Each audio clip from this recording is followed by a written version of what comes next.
నంద్యాల జిల్లా డోన్పట్నంలో వైఎస్ఆర్ కాంగ్రెస్ పార్టీ కార్యాలయంలో మాజీ మంత్రి బుగ్గన రాజేంద్రనాథ్ ఆధ్వర్యంలో దివంగత మహానేత వైఎస్ రాజశేఖర రెడ్డి జయంతి వేడుకలు ఘనంగా నిర్వహించారు. ఈ కార్యక్రమంలో పార్టీ నాయకులు, కార్యకర్తలు, అభిమానులు పెద్ద ఎత్తున హాజరయ్యారు. ముందుగా రాజశేఖర రెడ్డి విగ్రహానికి పూలమాలలు వేసి కేక్ కట్ చేసి అనంతరం పట్నంలోని వైఎస్ఆర్ విగ్రహానికి పూలమాలలు వేసి నివాళులర్పించారు. దివంగత నేత రాజశేఖర రెడ్డి ప్రజలకు, బడుగు, బలహీన వర్గాలకు ఎంతో గొప్ప పరిపాలనను, ఎన్నో సంక్షేమ కార్యక్రమాలను అమలు చేశారని అన్నారు.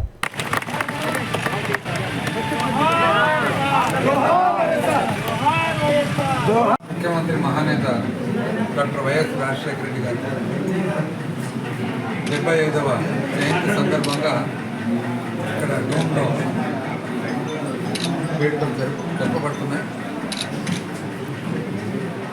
ఎంతోమంది రాజకీయ నాయకులు మనం చూడడం జరిగింది ఆంధ్ర రాష్ట్ర చరిత్రలో, భారతదేశ చరిత్రలో. అయితే రాజశేఖర రెడ్డి గారికి మాత్రం ఒక ప్రత్యేకమైన స్థానము ప్రజల గుండెల్లో ఉన్న మాట మనందరూ కూడా తెలిసింది. చదువు, విద్య కానీ, వైద్యం కానీ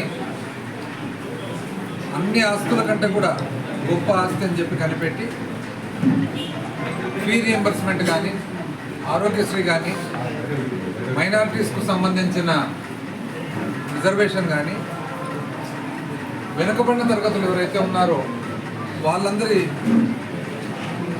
ఎదుగుదల కోసం, అభ్యున్నత కోసము తన పరిపాలన విధానాలు కూడా మనమందరం కూడా చూడడం జరిగింది.